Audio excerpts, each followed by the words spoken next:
El Baúl de Pesqueira. Un espacio que enriquece diversos acontecimientos históricos a través de la sonoridad de la radio. Esta es una producción del Departamento de Historia y Antropología en coordinación con Radio Universidad. El Baúl de Pesqueira. Enriqueciendo la historia sonora.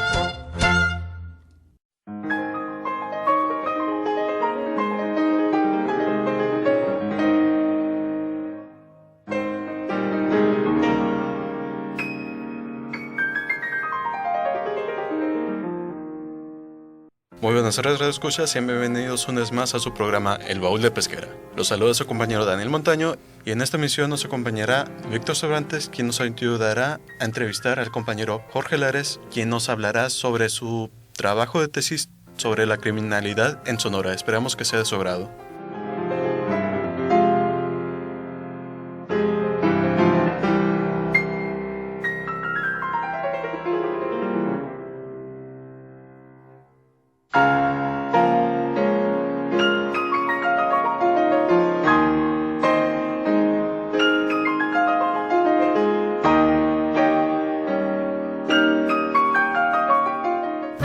Ágora es una sección abierta al debate, Análisis, opiniones, discusión comentarios y reflexiones de quienes gustan, investigan y estudian algún tema de la historia. Te invitamos a formar parte del Ágora. Primeramente, muy buenas tardes. Buenas tardes. Buenas tardes. Jorge, ¿cómo estás? Muy bien, y agradezco mucho porque me tomaron en cuenta para esta entrevista. Muy bien, principalmente me gustaría preguntarte cuál es el nombre exactamente de tu trabajo. Básicamente es la criminalidad durante el Porfiriato en Sonora. Muy bien, y pues, ¿cómo surge principalmente el tema que estás trabajando?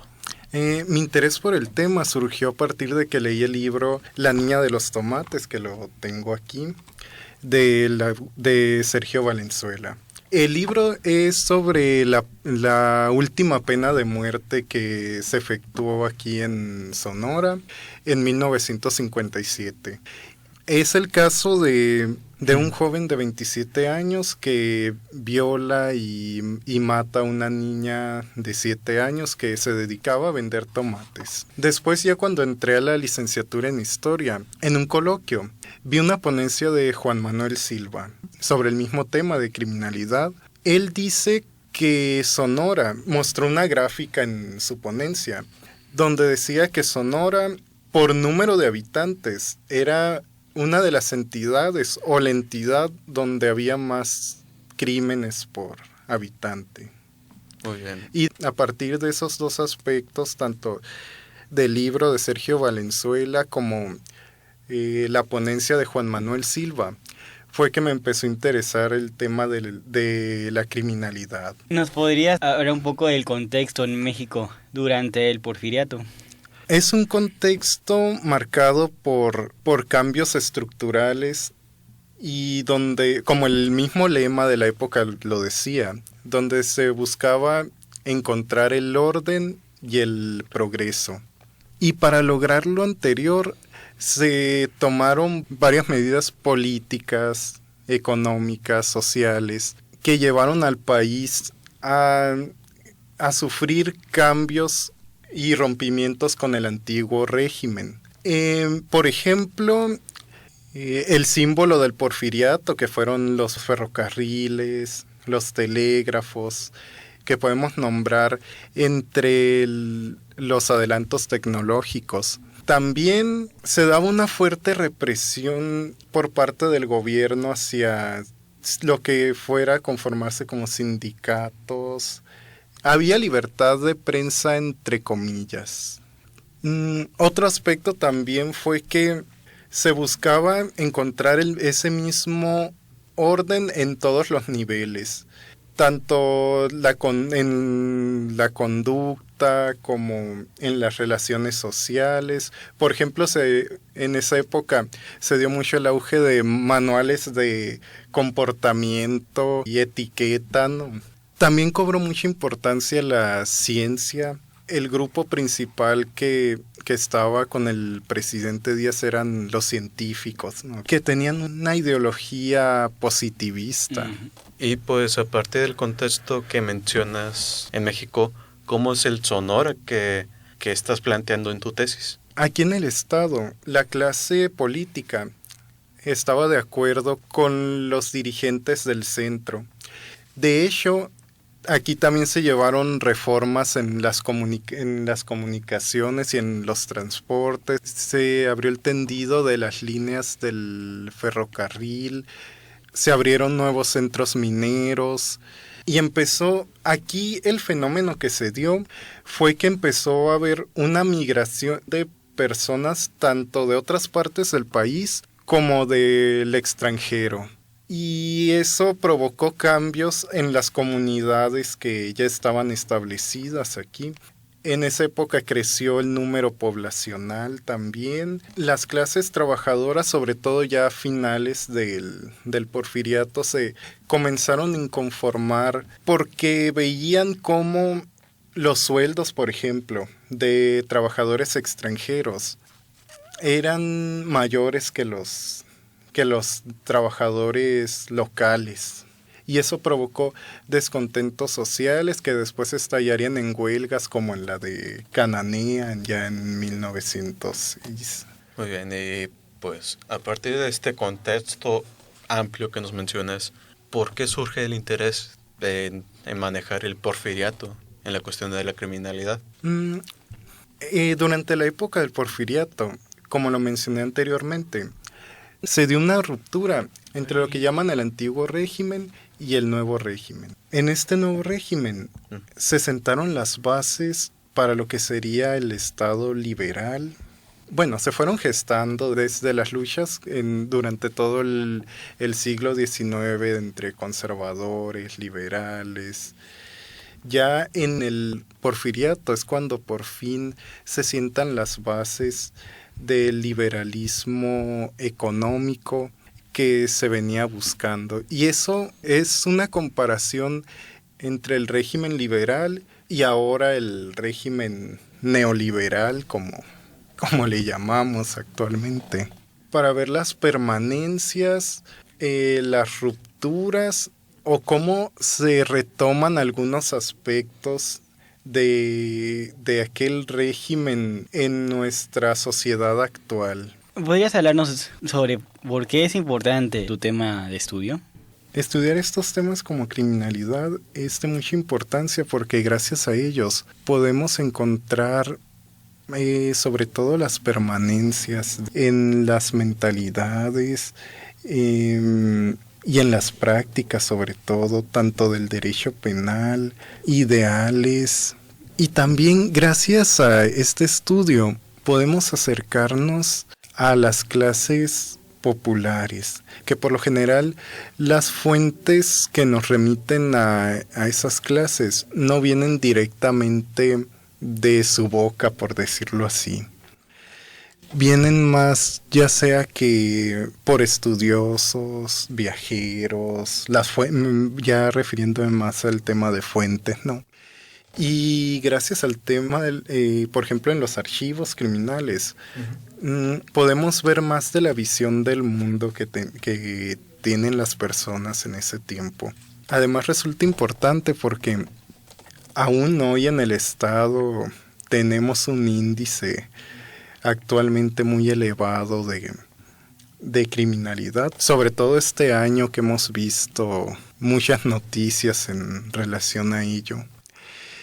Y gracias a este estudio podemos hallar de repente las causas o las raíces en la mentalidad o en la estructura social que llevan a las personas actualmente a delinquir. ¿Nos podrías hablar un poco sobre los investigadores que has consultado y que trabajan en tu tema? Para empezar, cuando se estudia criminalidad, una de las autoras que es de revisión obligatoria es Elisa Speckman Guerra y su tesis Crimen y Castigo, como el título de la novela de Dostoyevsky. En ella habla más sobre mentalidades, o sea, la visión que tenían de la criminalidad diferentes sectores de la sociedad. Para empezar, hace un análisis del Código Penal en el que pone de relieve algunas ideas en torno a cómo los penalistas llegaron a la elaboración de ese código, ya sea ideas liberales o de determinismo social y entre otras, ¿no? Ya en la segunda parte de su tesis comienza a hablar sobre, a partir de fuentes como revistas, periódicos y folletines, comienza a hacer un análisis de ellos y del sector al que van dirigidos, ¿no? Y de ahí muestra la idea que tenía cada uno de ellos, de esos sectores acerca de la criminalidad. Los sectores son, por ejemplo, a partir de novelas, como los intelectuales y los literatos, cómo retrataban la delincuencia y qué era para ellos criminal y qué no. Las asociaciones filantrópicas y la Iglesia Católica, la policía incluso. Para la clase popular utiliza los folletines. Estudia cómo los autores de ellos escribían tal vez como plasmaban las ideas que tal vez tenía la gente del pueblo acerca de la criminalidad y esos asuntos. Y a partir de ese análisis de cada uno de esos escritos, vemos cómo para determinados sectores había acciones que, más que moralmente reprobables, podían considerarse como castigos penales. El ejemplo que se me viene más a la mente es en los folletines, cómo se reprobaba el amaciato y cómo caían castigos sobre las personas que lo cometían. Y en cambio en la ley penal no había un castigo para tales relaciones, ¿no? Por ejemplo, también, sobre todo en las publicaciones de la Iglesia Católica o en los folletines, como por ejemplo el asesinato de un sacerdote o el robo a una iglesia, lo manifestaban como que eran algo muy que merecía un castigo también muy elevado. Pero en el Código Penal y para otros sectores como la clase política era más como que no era un agravante que la víctima fuera un sacerdote o que el robo fuera en una iglesia. Y ahí podemos encontrar todos esos contrastes.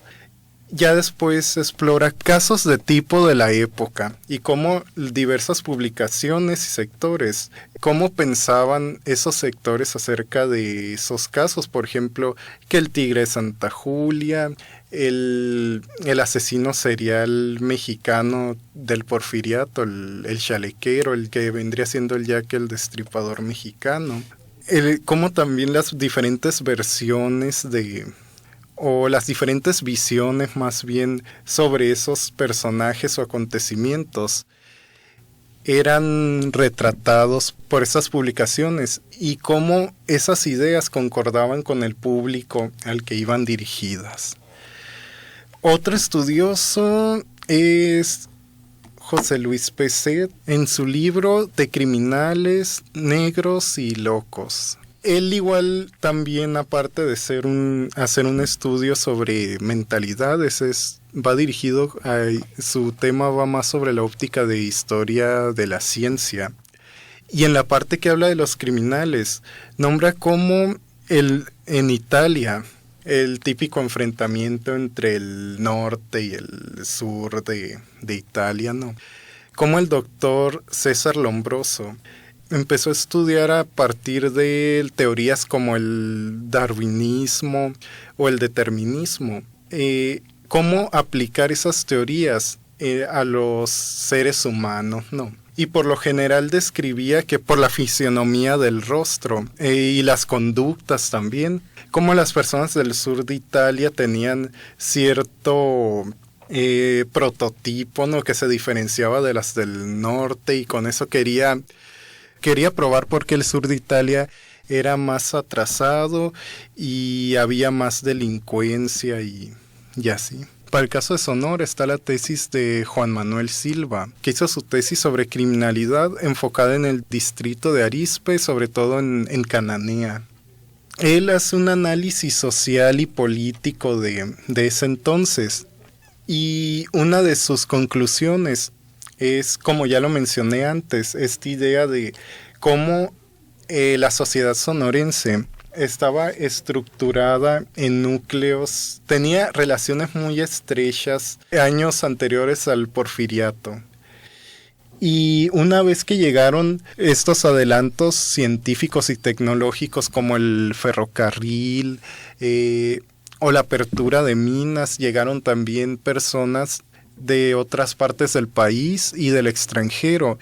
Y esos lazos que tenían las comunidades se fueron resquebrajando por la llegada de nuevas ideas, nuevos modos de vivir.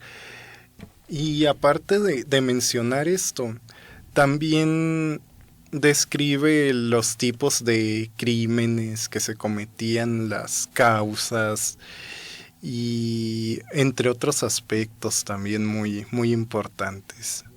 Y pues ya después de esta explicación de la bibliografía que manejas, ¿qué otro tipo de fuentes manejas aparte pues del material bibliográfico?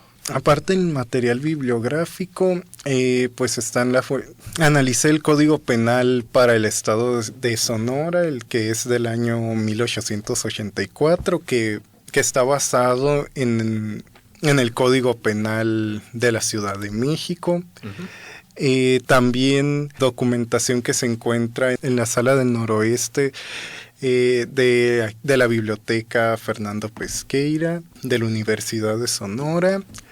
También se encuentra el AGES, el Archivo del Estado, y un archivo en especial que resulta de particular importancia para este tema es el archivo penitenciario.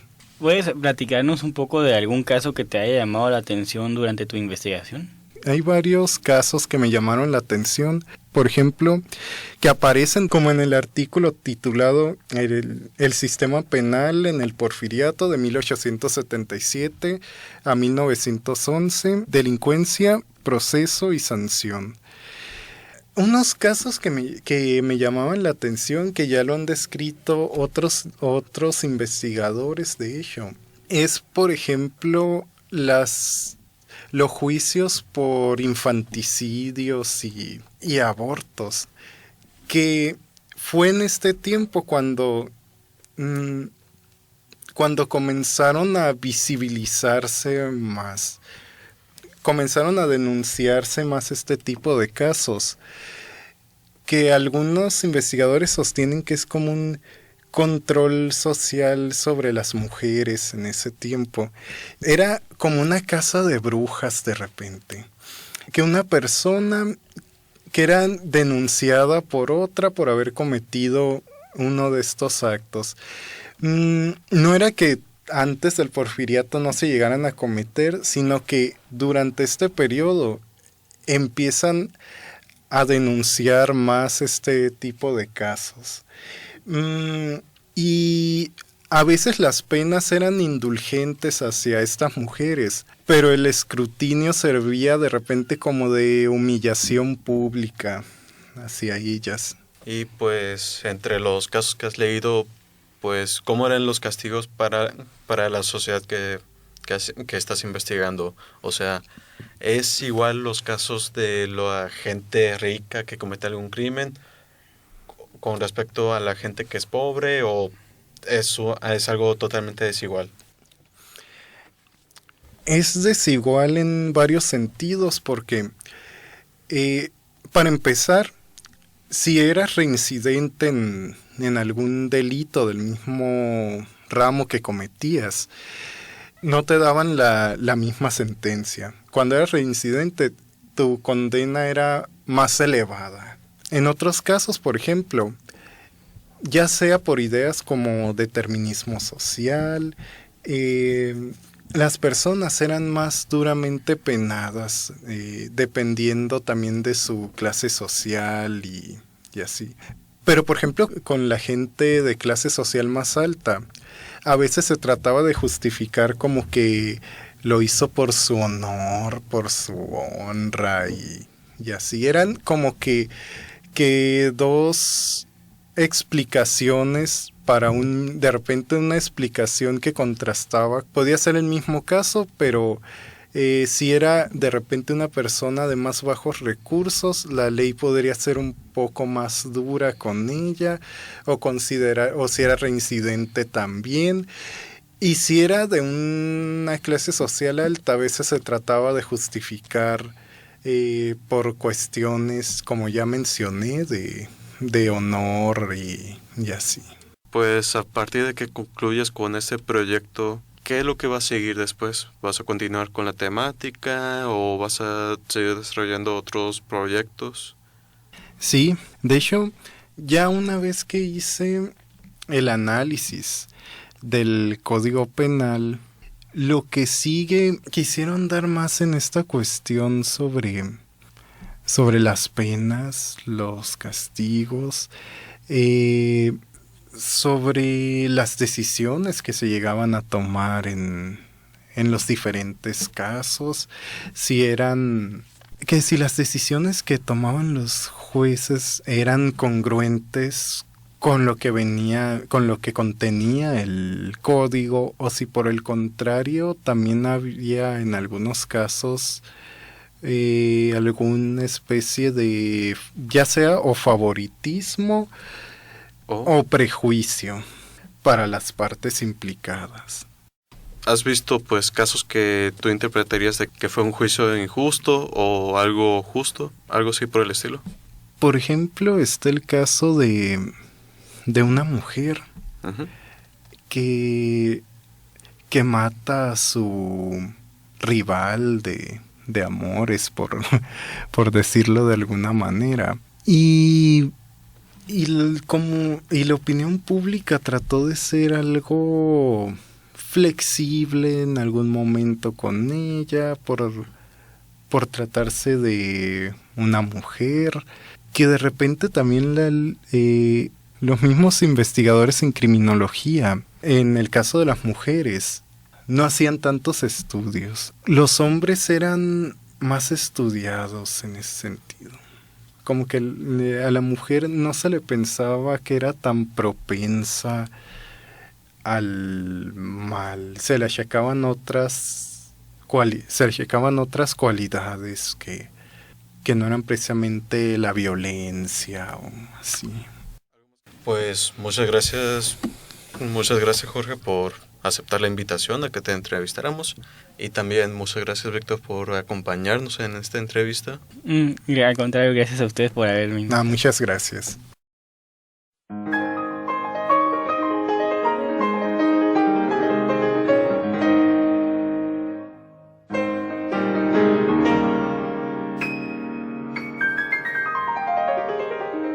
Y pues muchas gracias a los radioescuchas por acompañarnos un martes más en su programa El Baúl de Pesquera, enriqueciendo la historia en Sonora. Los invitamos a sintonizarnos todos los martes a las 5:30 de la tarde por Radio Universidad.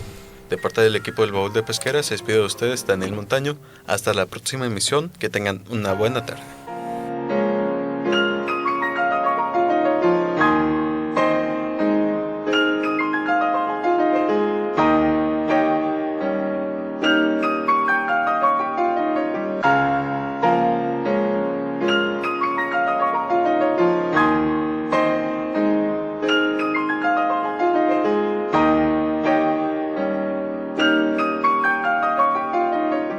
Por hoy, el Baúl de Pesqueira ha cerrado un programa más. Te invitamos a escuchar un encuentro entre el pasado y el presente de Sonora en la próxima emisión. Esta fue una producción del Departamento de Historia y Antropología en coordinación con Radio Universidad. El Baúl de Pesqueira, enriqueciendo la historia sonora.